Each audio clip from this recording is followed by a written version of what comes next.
After morning tea with the seals, we're on our way back to Maria Island. The two peaks are named for a bishop and his attending clerk.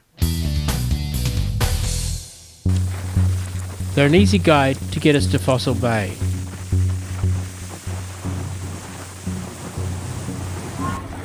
Beautiful fossil cliffs. It's nice and protected to get in here from the wind. In these cliffs, the many layers of sedimentary rock contain fossils from across the entire geological history of Maria Island.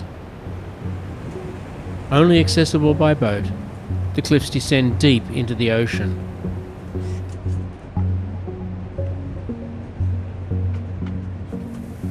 Fossil Bay wasn't quite sheltered enough for our lunch, so we set off looking for calmer water.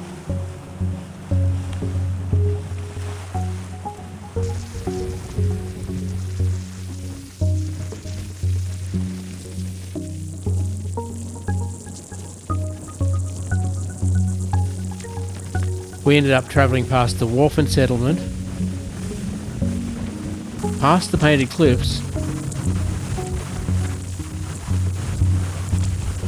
and finally found calm water at 4 Mile Beach. We lunched just offshore with deep clear water surrounding us.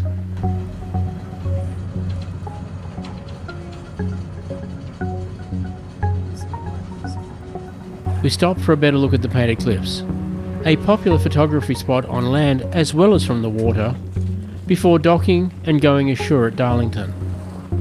These silos are the only remnant of the giant cement manufacturing plant that once existed on Maria Island.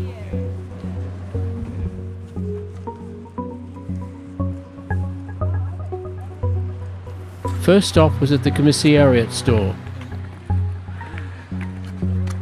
the general store for the island in its days as a convict prison. It's now a repository of local history.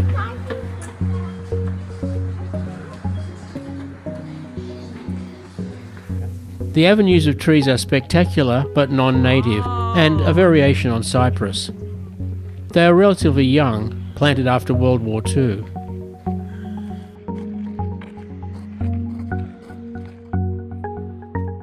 Being a national park, Maria Island is a wildlife sanctuary, and the wombats are seemingly oblivious to humans around them.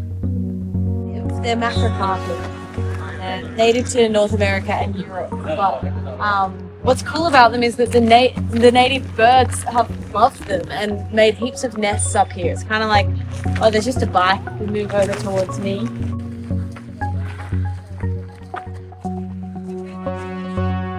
Similarly, the Cape Barren goose ignores any people nearby. A good portion of our time on the island was spent exploring the old buildings that are still standing. So this first building here is one of the only 2 places on the island that you can spend money. This is the bike hire. That cottage next to it is William Smith O'Brien's cottage. He was a really interesting convict because he was a political prisoner. He was an Irish guy that spoke up for the rights of the Irish and then got sent out here. But he was very articulate and very educated, and he managed to swindle his way to get some extra rights and things. He also spent some time at Porter, and the stories linked together. Then next to that there's the chapel, well, what they use as their old chapel, and the building with the veranda is the old penitentiary. But now it's actually the second place that you can spend money on the island. It's really basic accommodation. Next to that in the corner, that building that guy just walked into, is the camp kitchen. But that's actually been an eatery or a mess hall through every era on the island. To the left of that is the old bakery. But I always think that if Maria Island opened up for proper business again, the way that Diego Benacchi had imagined it, this bustling, booming industry of tourism, then that would make a really good wood-fired pizza place. In there, if you go and have a look, there's a nice old bread oven is still in there. This last building here is the old superintendent's quarters. There's just more information in there.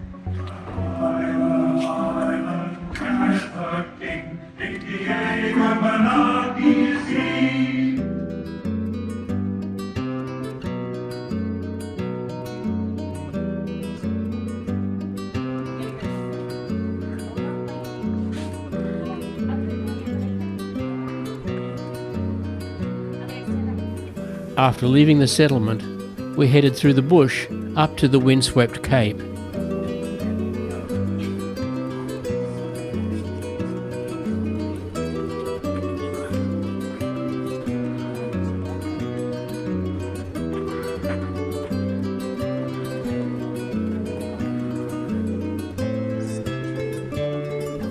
There were abundant kangaroos, and we were overjoyed to spend some time with this adorable wombat family.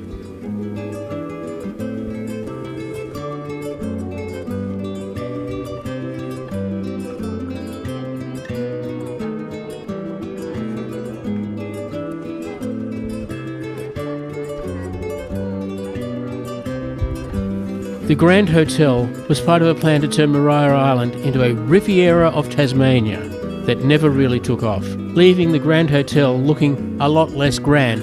In the distance is Ile de Phoc, where we spent most of this morning.